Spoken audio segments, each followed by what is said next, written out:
마침 바람이 산들산들 밀려들어 이마에 흐른 땀을 선뜻하게 한다. 그는 얼른 적삼을 벗어던지고 그 바람을 안았다. 온몸이 가려운 듯하여 벽에다 몸을 비비치니 어떤 쾌미가 일어 부지 중에 그는 몸을 사정없이 비비치고 나니 숨이 차고 등가죽이 벗겨져 아팠다. 그래서 벽을 붙들고 일어나 나왔다. 몸을 움직이니 안 아픈 곳이 없다. 손끝에 가시가 박혔는지 따끔거리고 팔뚝이 쓰라리고 아까 다친 발가락이 새삼스러이 더 쏘고 그는 꾹 참고 걸었다. 울바자 밑에 나란히 서 있는 부초종 끝에 별빛인가도 의심나게 흰꽃이 다문다. 문 빛나고 간혹 맡을 수 있는 부초 냄새는 계집이 곁에 와 섰는가 싶게 야릇했다. 그는 바자 곁으로 다가섰다. 큰년이네 집에선 모깃불을 피우는지 향긋한 쑥내가 솔솔 넘어오고 이따금 모깃불이 껌뻑껌뻑 하는데 두런두런 하는 소리에 귀를 세우니 바자가 바삭바삭 소리를 내고 호박잎의 솜털이 그의 볼에 따끔거린다. 문득 그는 바자 저편에 큰년이가 숨어서 나를 엿보지나 않나 하자 얼굴이 확확 달았다. 어느 때인가 되어 가만히 둘러보니 옷에 이슬이 촉촉하였고 부초꽃이 물속에 잠긴 차돌처럼 그 빛을 환히 던지고 있다. 모깃불도 보이지 않고 캄캄하며 어디선가 벌레 소리가 쓰르릉 하고 났다. 그는 방으로 들어서자 가슴이 답답하였다. 이튿날 아침에 눈을 뜨니 벌써 뒤뜰은 햇빛으로 가득하였다. 칠성이는 일어나는 참에 어머니와 칠훈이가 아직도 집에 있는가 살핀 다음에 아무도 없음을 보고 뒷문턱에 걸터 앉아서 큰년네 바자를 물끄러미 바라보았다. 큰년이 아버지 어머니도 김매로 갔을 테고 그것 혼자 있을 터인데 혹 마을꾼이나 오지 않았는지 오늘은 꼭 만나야 할 터인데 이런 생각을 하다가 무심히 그의 팔을 들여다보았다. 다 해진 적삼소매로 맥없이 늘어진 팔목은 뼈도 없고 살도 없고 오직 누렇다 못해서 푸른빛이 도는 가죽만이 있을 뿐이다. 갑자기 슬픈 마음이 들어 그는 머리를 들고 한숨을 푹 쉬었다. 큰년이가 눈을 감았기로 잘했지. 만일 눈이 둥그랗게 뜨였다면 이 손을 보고 심리나 달아났을 것도 같다. 그러나 큰년이가 이 손을 만져보고 왜 이리 맥이 없어요. 이 손으로 뭘 하겠어. 할 땐 그는 가슴이 답답해서 견딜 수 없다. 그저 한숨만이 맥없이 내쉬고 들이쉬다가 문득 약이 없을까? 하였다. 약이 있기는 있을 터인데. 큰년네 바자 위에 둥그랗게 심어붙인 거미줄에 수없이 이슬방울이 대롱대롱 달렸다. 저런 것도 약이 될지 모르지. 그는 벌떡 일어나왔다. 거미줄에서 빛나는 저 이슬방울들이 참으로 약이 되었으면 하면서 그는 조심히 거미줄을 잡아당겼다. 팔은 맥을 잃고 뿐만 아니라 자꾸만 떨리어 거미줄을 잡을 수도 없지만 바자만 흔들리고 따라서 이슬방울이 후두둑 떨어진다. 그는 손으로 떨어져 내려오는 이슬방울을 받으려고 했다. 그러나 한 방울도 그의 손에는 떨어지지 않았다. 에이, 비, 빌어먹을 것. 그는 이런 경우를 당할 때마다 이렇게 소리치고 말없이 하늘을 노려보는 버릇이 있었다. 한참이나 이러하고 있을 때 자박자박하는 신발 소리에 그는 가만히 머리를 돌려 바라보았다. 호박잎이 그의 눈썹 끝에 삭삭 비비치자 눈물이 핑그르르 돈다. 눈물 속에 비치는 저 큰 년이. 그는 눈가가 가려운 것도 참고 눈을 점점 더 크게 떴다. 빨래 함지를 무겁게 든 큰 년이는 이리로 와서 빨래 함지를 쿵 내려놓고 일어난다.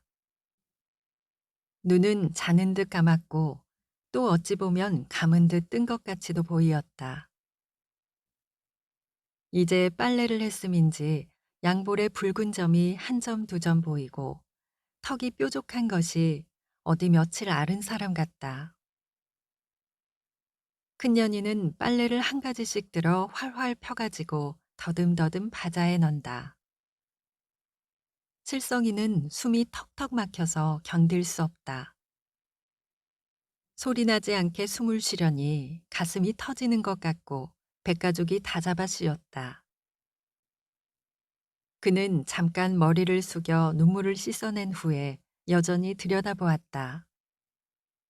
지금 그의 머리엔 아무런 생각도 할 수 없다. 그저 큰년이 동작으로 가득했을 뿐이다. 큰년이는 한 가지 남은 빨래를 마저 가지고 그 앞으로 다가온다. 그때 칠성이는 손이라도 쑥 내밀어 큰년이의 손을 덥석 잡아보고 싶었으나 몸은 움찔 뒤로 물러나지며 온 전신이 풀풀 떨리었다.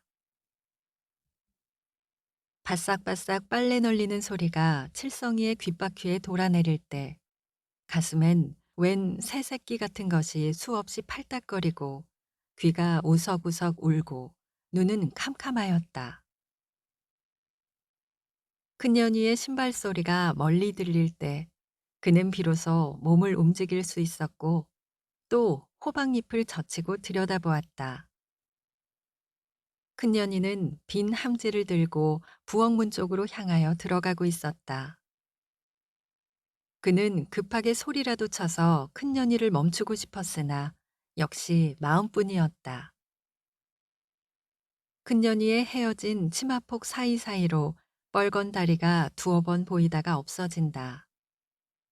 또 나올까 해서 걔는 컴컴한 부엌문을 뚫어지도록 보았으나 끝끝내 큰년이는 나오지 않았다. 그는 후 하고 한숨을 내쉬고 물러섰다. 햇빛은 따갑게 내려쬐다. 과자나 들려줄 걸. 돈이나 줄 것을. 아니, 돈은 내가 모았다가 치마나 해주지. 하고 다시 들여다보았다. 바자만 바삭바삭 소리를 내고 고요하다. 이제 큰년의 손으로 널은 빨래는 희다 못해서 햇빛같이 빛나고 그는 눈을 떼고 돌아섰다.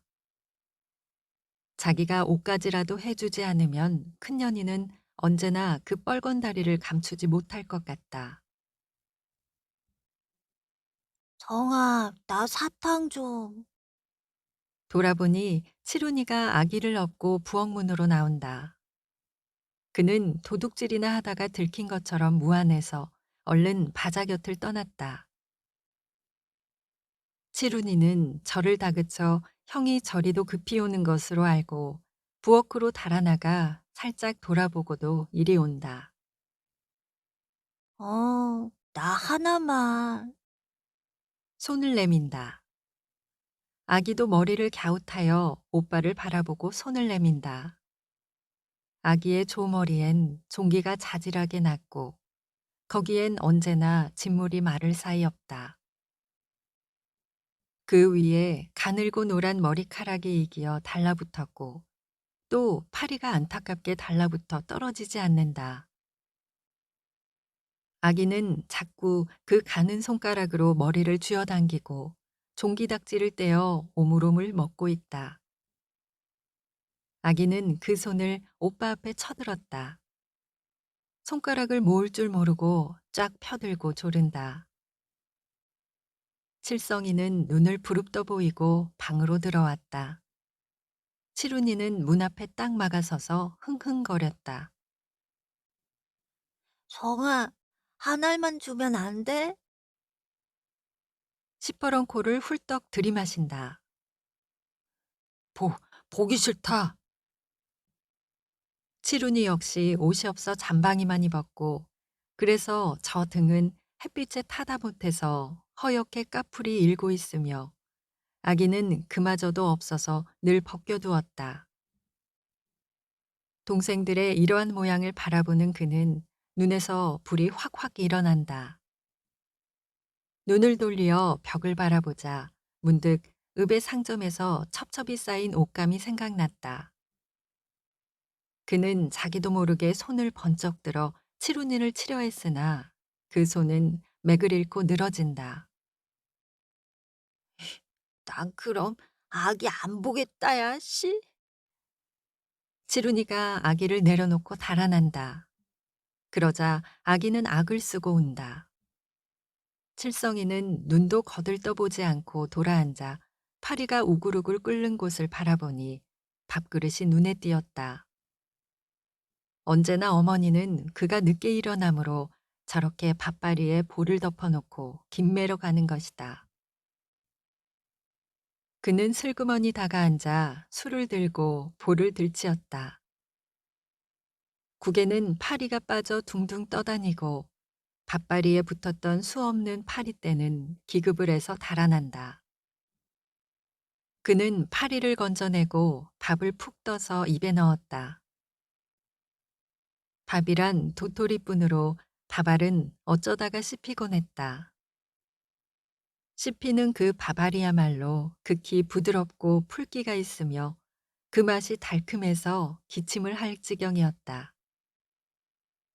그러나 그 맛은 잠깐이고 또 도토리가 미끈하게 씹혀 밥맛이 쓰디쓴 맛으로 변한다. 그래도 도토리만은 잘 씹지 않고 우물우물해서 얼른 삼키려면 그만큼 더 넘어가지 않고 쓴물을 뿌리며 혀끝에 넘나들었다. 얼마 후에 바라보니 아기가 언제 울음을 그쳤는지 눈이 보송보송해서 발발 기어오다가 오빠를 보고 멀거니 쳐다보고는 그 눈을 밥그릇에 돌리고 또 오빠의 눈치를 살핀다. 칠성이는 그 듣기 싫은 울음을 그친 것이 대견해서 얼른 밥알을 골라 내쳐주었다. 그러니 아기는 그 조그만 손으로 밥알을 쥐어 먹다가 성에 차지 않아서 납작 엎드려서 밥알을 쫄쫄 핥아먹고는 당길성 없게 도토리를 쥐는 손으로 조모락조모락 만지기만 하고 먹지는 않는다. 안 먹게? 도토리를 분간해서 아는 아기가 어쩐지 미운 생각이 왈칵 들어 그는 이렇게 소리쳤다. 그러니 아기는 입을 비죽비죽 하다가 으아 하고 울었다.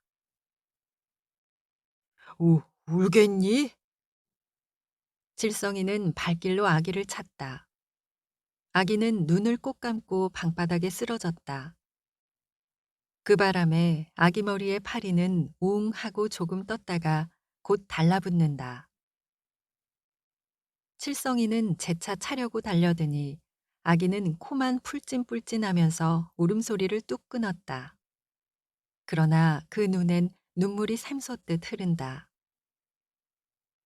칠성이는 모른 체하고 돌아앉아 밥만 퍼먹다가 캑하는 소리에 머리를 돌렸다. 아기는 언제나 그 도토리를 먹었던지 캑캑하고 개워놓는다.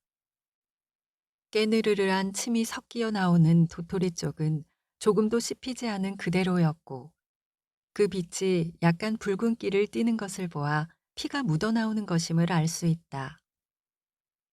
아기의 얼굴은 빨갛게 상기되고 목에 힘줄이 불쑥 일어났다. 그 찰나에 칠성이는 입에 문 도토리가 모래알같이 씹을 수 없고 쓴내가 콧구멍 깊이 칵 올려받쳐 견딜 수 없었다. 그는 술을 탱극 내치고 아기를 번쩍 들어 문 밖에 내놓았다.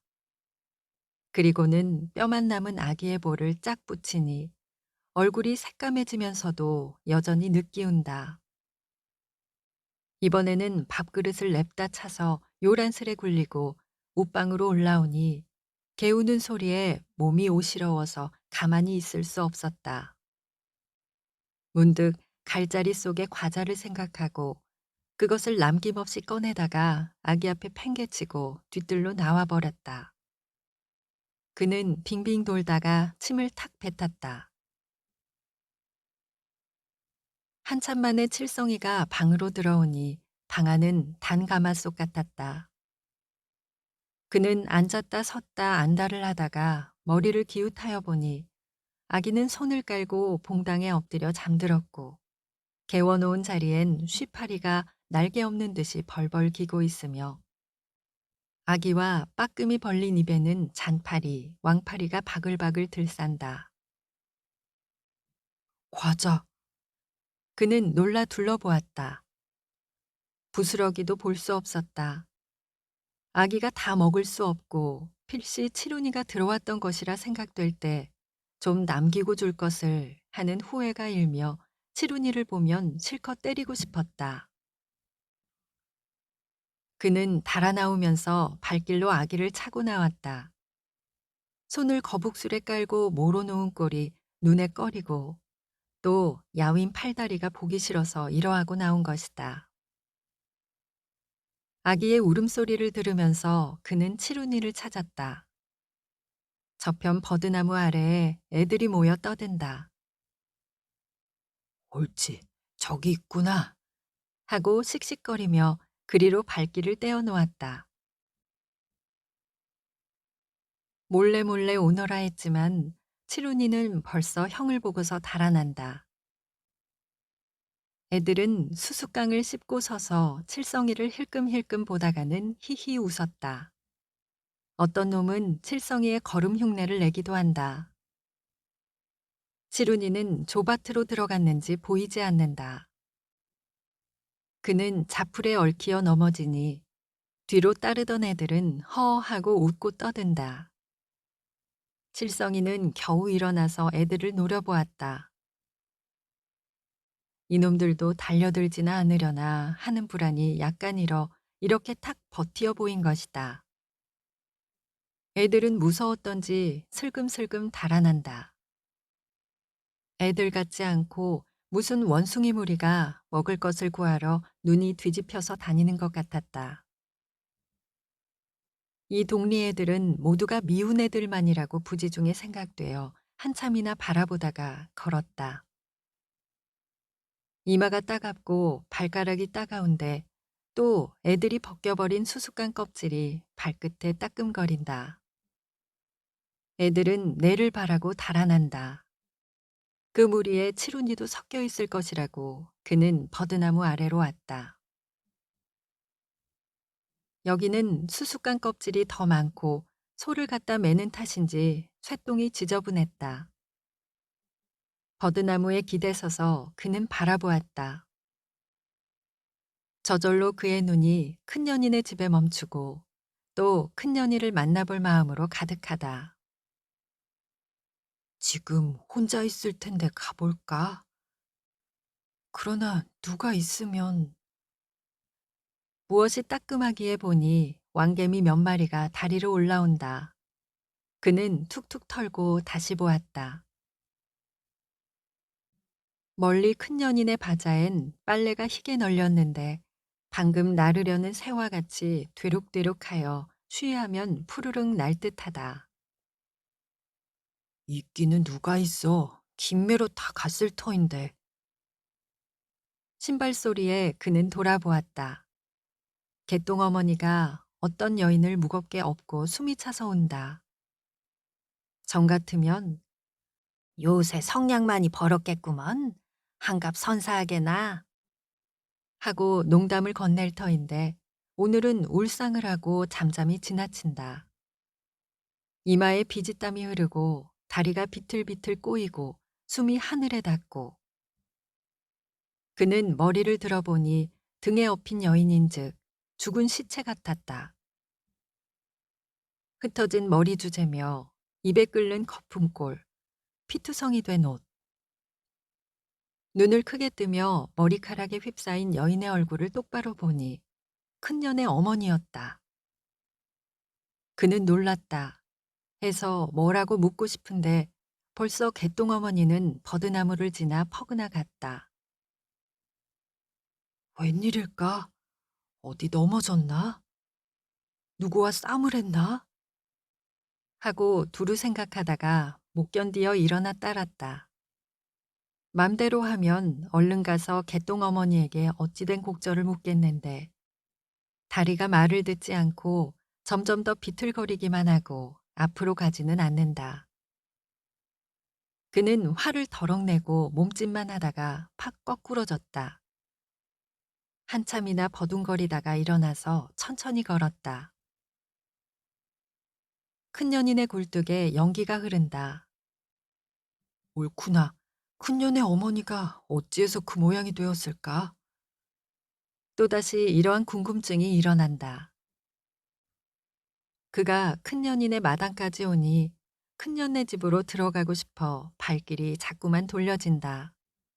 그런 것을 참고 무슨 소리나 들을까 하여 한참이나 왔다 갔다 하다가 집으로 왔다. 봉당에 들어서니 파리가 와그그 끓는데 그 속에서 아기가 똥을 누고 있다. 깽깽 힘을 쓰는 동안 안 나오고 밑이 손길같이 빠지고 거기서 빨간 핏방울이 똑똑 떨어진다. 아기는 기를 쓰느라 두 눈을 동그랗게 비꼈더니 얼굴에 힘줄이 칼날같이 일어난다. 그 조그만 이마에 땀이 비오듯 하고 그는 못 볼 것이나 본 것처럼 머리를 돌리고 방으로 들어왔다. 마음대로 하면 아기를 칵 밟아 죽여버리든지 어디 멀리로 들어다 내버리든지 했으면 오히려 시원할 것 같다. 칠성이는 발길에 차여 구르는 도토리를 집어먹으며 아기 기스는 소리에 눈살을 잔뜩 찌푸리고 그만 뒤뜰로 나와버렸다. 아기로 인하여 잠깐 잊었던 큰년어머니 생각이 또 나서 그는 바짝 곁으로 다가섰다. 으아 으아 하는 울음소리에 머리를 돌렸다. 영애의 울음소리가 아니요 아주 갓난 어린애의 울음인 것을 직각하자 큰년의 어머니가 아기를 낳았는가 했다. 그러자 불안하던 마음이 다소 덜리나 아기 하고 입에만 올려도 입에서 신물이 돌 지경이었다. 지금 봉당에서 피똥을 누느라 병든 고양이 꼴을 한 그런 아기를 낳을 바엔 차라리 진자리에서 눌러 죽여버리는 것이 훨씬 나을 것 같았다. 근년이 같은 그런 계집애를 낳았나? 또 눈먼 것을? 그는 히하고 웃음이 터졌다. 그 웃음이 입가에서 사라지기도 전에 왜 이 동네 여인들은 그런 병신만을 낳을까 하니 어쩐지 이상하였다. 하기야 큰년이가 어디 나면서부터 눈멀었단디. 우선 나도 3살 때 홍역을 하고 난 다음에 경풍이라는 병에 걸려 이런 병신이 되었다는데. 하자 어머니가 항상 외던 말이 생각되었다. 그때 어머니는 앓는 자기를 업고 눈이 길같이 쌓여 길도 찾을 수 없는 데를 눈 속에 푹푹 빠지면서 읍에 병원에를 갔다는 것이다. 의사는 보지도 못한 채 어머니는 난로도 없는 복도에 한 곁이나 서고 있다가 하도 갑갑해서 진찰실 문을 열었더니 의사는 눈을 거칠게 떠보이고 어서 나가 있으라는 뜻을 보이므로 하는 수 없이 복도로 와서 해가 지도록 기다리는데 나중에 심부름하는 애가 나와서 어머니 손가락만한 병을 주고 어서 가라고 하였다는 것이다. 어머니는 그 말만 하면 흥분이 돼서 의사를 욕하고 또 세상을 원망하는 것이다. 그때마다 그는 어머니를 핀잔하고 그 말을 막아버리곤 하였다. 무엇보다도 불쾌하여 견딜 수 없었던 것이다. 약만 먹으면 이제라도 내 병이 나을까? 큰년이의 병도? 아니야. 이미 병신이 된다며야 약을 쓴다고 나을까? 그래도 알 수가 있나? 어쩌다 좋은 약만 쓰면 나도 남처럼 다리팔을 제대로 놀리고 해서 동냥도 하러 다니지 않고 내 손으로 김도 메고 또 산에 가서 나무도 꽝꽝 찍어오고 애새끼들한테 놀림도 받지 않고. 그의 가슴은 우쩍하였다. 눈을 번쩍 떴다. 병원에나 가서 물어볼까? 그까진 놈들이 돈만 알지 뭘 알아. 어머니의 하던 말 그대로 되풀이하고 맥없이 주저앉았다. 큰년네 집도 조용하고 아기 울음소리도 그쳤는데 배가 살살 고팠다. 그는 해를 짐작해보고 어머니가 이제 들어오면 얼굴에 수심을 띠고 귀 밑에 머리카락을 담뿍 흘리고서 너 왜 동냥하러 가지 않았니? 내일은 뭘 먹겠니? 할 것을 머리에 그리며 무심히 서 있는 대싸리 나무를 바라다 보았다. 혹시 이 대싸리 나무가 내 병에 약이 되지 않을까? 그는 대싸리 나무 냄새를 코밑에 서늘히 느끼자 이러한 생각이 불쑥 일어 대싸리 나무 곁으로 가서 한 입 뜯어 물었다. 잘강잘강 씹으니 풀레가 역하게 일며 욱 하고 구역질이 나온다. 그래도 눈을 꼭 감고 숨도 쉬지 않고 대강 씹어서 삼켰다. 목이 찢어지는 듯이 아프고 맑은 침이 자꾸만 흘러내린다. 그는 이 침마저 삼켜야 약이 될 듯해서 눈을 꿈쩍거리면서 그는 침을 삼키고 나니 까닭없이 두 줄기 눈물이 주르르 흘러내린다. 그는 하늘을 바라보고 제발 이 손을 조금만이라도 놀려서 어머니가 하는 나무를 내가 하도록 합시사 하였다. 평소에 이런 생각을 한 번도 해본 적이 없건만 어머니가 나무를 무겁게 이고 걸음도 잘 걷지 못하는 것을 보아도 무심했건만 웬일인지 이 순간에 이러한 생각이 일었다. 한참이나 꿈쩍 않고 있던 그는 손을 가만히 들어보고 이번에나 하는 마음이 가슴에서 후다닥거렸다. 허나 손은 여전히 떨리어 움츠러든다.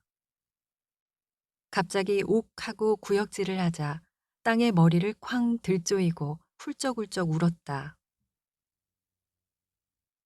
아주 캄캄해서야 어머니는 돌아왔다. 또 산으로 가서 나무를 해 이고 온 것이다. 아프냐? 어둠 속에 약간 드러나는 어머니의 윤곽은 피로에 쌓여 넘어질 듯하다. 그리고 짙은 풀레가 치마폭에 흠씬 베어 마늘레같이 강하게 풍겼다.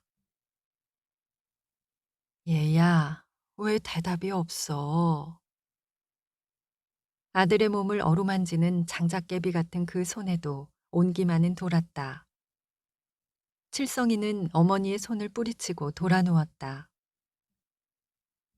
어머니는 물러앉아 아들의 눈치를 살피다가 혼자 하는 말처럼 어디가 아픈 모양인데 말을 해야지.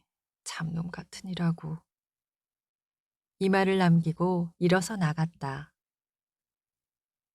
한참 후에 어머니는 푸성깃국에다 밥을 말아가지고 들어와서 아들을 일으켰다. 칠성이는 언제나처럼 어머니 팔목에서 둑 하는 소리를 들으면서 일어앉아 떨리는 손으로 술을 붙들었다. 얘야, 어디 아프냐? 아까와는 달리 어머니 옷가에 그을음내가 풍기고 숨소리에 따라 밤내 구수한데 무겁던 몸이 가벼워진다. 아, 아니. 마음을 졸이던 끝에 비로소 안심하고 아들이 국 마시는 것을 들여다보았다. 큰년의 어머니는 오늘 밭에서 아기를 낳았노나 내 남 없이 가난한 것들에서 새끼가 무엇겠니? 아까 버드나무 아래서 본 큰년의 어머니가 떠오르고 으아으아 울던 아기 울음소리가 들리는 듯 또 영애의 그 꼴이 선이 나타난다. 그는 눈살을 찌푸렸다. 글쎄, 새끼가 왜 태워? 진절머리 나지. 한숨 섞어 어머니는 이렇게 탄식하고 빈 그릇을 들고 나가버린다. 칠성이는 방안이 덥기도 하지만 큰년의 일이 궁금해서 그만 일어나 나왔다. 늘 한 모퉁이에 쌓여있는 나무단에서 짙은 풀레가 산속인 듯 쉽게 흘러나오고 검푸른 하늘의 별들은 아기 눈같이 예쁘다. 왱왱거리는 모기를 쫓으면서 나무 말리어 모아놓은 곳에 주저앉았다. 마른 갈잎이 버석버석 소리를 내고 더운 김에 밑이 뜨뜻하였다. 어머니가 저리로부터 온다. 칠성이냐? 왜 나왔니? 버석 소리를 내고 곁에 앉는다. 땀내와 영애의 똥내가 훅 끼치므로 그는 머리를 돌리었다. 어머니는 젖을 꺼내 아이에게 물리고 한숨을 푹 쉰다. 무슨 말을 하려나 하고 칠성이는 어머니의 눈치를 살피나 안타깝게 병든 고양이 새끼 같은 영애를 너루만지기만 하고 쉽사리 입을 열지 않았다. 해종일 김매기의 그 몸이 고달펐겠고 더구나 산에 가서 나무를 해오려기에 그 몸이 지칠 대로 지쳤으련만 또 아기에게서라도 시달림을 받으니 오늘이라도 잠만 들면 깨지 못할 것 같다. 그렇게 피로한 몸을 돌보지 않는 어머니가 어딘지 모르게 미웠다. 걔집에는 자지도 않아? 칠성이는 보다 못해서 꽥 소리쳤다. 영애는 젖꼭지를 문 채 울음을 내쳤다. 그 애가 어디 자게 되었니? 몸이 아픈 데다 해종일 굶었고 또 이리 젖이 안 나오니까 하는 말이 혀끝에서 똑 떨어지려는 것을 꾹 참으니 눈물이 핑그르르 돌았다. 오, 널 보고 안 그런다. 어서 먹어. 겨우 말을 마치자 눈물이 줄줄 흘렀다. 문득 어머니의 이 눈물이 곁으로 흘러서 영애의 타는 목을 축여줬으면 가슴은 이다지도 쓰리지 않으련만 하였다. 한참 후에 어머니는 글쎄 살지도 못할 것이 왜 태어나서 어미만 죽을 경을 치게 하겠니. 이제 가보니 큰년의 아기는 죽었더구나. 잘 되기는 했더라만. 에휴, 불쌍하지. 얼마나 밭고랑을 타고 헤매었던지 아기 머리는 그냥 훅투성이라더구나. 그게 살면 또 병신이나 되지 뭐라겠니. 눈에 귀에 흙이 잔뜩 들었더라니. 아이고, 죽기를 잘했지, 잘했지. 어머니는 흥분이 되어 이렇게 중얼거린다. 칠성이도 가슴이 답답해서 숨을 크게 쉬었다. 그리고 자신도 어려서 죽었더라면 이 모양은 되지 않았을 것을 하였다. 사는 게 뭔지 큰년네 어머니는 내일 또 김매러 가겠다더구나. 하루쯤 쉬어야 할 텐데 이게 어느 때냐. 그럴 처지가 돼야지. 없는 놈에게 글쎄 자식이 뭐냐. 웬 자식이냐. 영애를 낳아놓고 그 다음 날로 보리마당질하던 그 지긋지긋하던 때가 떠오른다.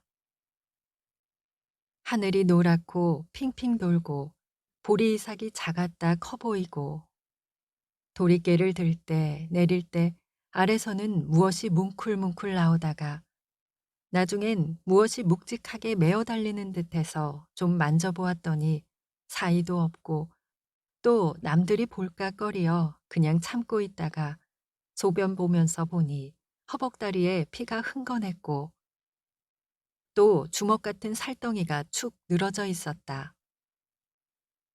겁이 덜컥 났지만 누구 보고 물어보기도 부끄럽고 해서 그냥 내버려 두었더니 그 살덩이가 오늘까지 늘어져 들어갈 줄 모르고 또 무슨 물이 줄줄 흘리고 있다. 그것 때문에 여름에는 더 덥고 또 고약스런 악취가 나고 겨울엔 더하고 항상 몸살이 오는 듯 오싹오싹 추웠다. 먼 길이나 걸으면 그 살덩이가 불이 붙는 듯 쓰라리고 또 염증을 일으켜 퉁퉁 부어서 걸음 걸을 수가 없으며 나중에 주위로 수없는 종기가 나서 그것이 골마 터지느라 기막히게 아팠다. 이리 아파도 누구에게 아프다는 말도 할 수 없는 그런 종류의 병이었다. 어머니는 지금도 척척히 늘어져 있는 살덩이를 느끼면서 한숨을 푹 쉬었다. 갈잎이 바삭바삭 소리를 낸다. 마침 영애는 젖꼭지를 깍 물었다. 아이고, 소리까지 내치고도 얼른 칠성이가 이런 줄을 알면 욕할 것이 싫어서 그 다음 말은 뚝 그치고 손으로 영애의 머리를 꼭 눌러 아프다는 뜻을 영애에게만 알리었다. 그리고도 너무 눌렀는가 하여 누른 자리를 금시로 어루만져 주었다. 정말 오늘 그 난시에 글쎄 큰년네 집에는 손님이 와서 방에 앉아도 못 보고 갔다 누나? 칠성이는 머리를 들었다. 어디서 불려오는 모기 쑥내는 향긋하였다. 전에부터 말 있는 그 집에서 왔다는데 넌 정 모르기 쉽겠구나. 읍에서 무슨 장사를 한다나? 꽤 돈푼이나 있다더라. 한데 손을 이때까지 못 보았다 누나. 해서 첩을 연함은 두 넘어 얻었으나 이때까지 못 나았단다. 에휴. 어머니는 영애를 잠잠히 내려다본다. 칠성이는 이야기를 하면서도 아기를 생각하는 어머니가 보기 싫었다. 하나 다음 말을 들으려니 가만히 앉아 있었다. 그런데 어찌어찌 하다가 큰년의 말이 났는데 사내는 펄쩍 뛰더란다. 그래도 안으로 말이 캥기어서 그러하다고 하더니 하필 오늘 같은 날 글쎄 선보러 왔다 갔다니 큰년이는 이제 복 좋을라. 언제 봐도 덕성스러워. 그 애가 눈이 멀었다 뿐이지 못하는 게 뭐 있어야지. 허드렛 일이나 앉아서 하는 일이나 황 잡았으니 눈뜬 사람보다 낫다. 이제 그런 집으로 시집가게 되고 달덩이 같은 아들을 낳아놓을 게다. 아이고, 좀 잘 살아야지. 개것을 얻었다 뭐를 해? 칠성이는 뜻밖의 이런 말을 퉁명스레 내친다. 그의 가슴은 지금 질투의 불길로 꽉 찼고 누구든지 큰년이만 다친다면 사생을 결단하리라 하였다. 이러고 나니 머리에 열이 오르고 다리팔이 떨리었다. 그, 그래. 시집 가기로 됐나? 어머니는 아들의 눈치를 살피고 어쩐지 대답하기가 어려웠다. 동시에 저것도 계집이 그리우려니 하니 불쌍한 마음이 들고 또 아들의 장래가 캄캄해 보이었다. 아직은 되지 않았더라마는. 이 말에 그의 마음은 다소 가라앉는 듯하나 웬일인지 슬픈 생각이 들어 그는 일어났다. 들어가 자거라. 내일은 일찍이 읍에 가야 해. 어떡하겠니? 칠성이는 화를 버럭 내고 어머니 곁을 떠나 되는 대로 걸었다.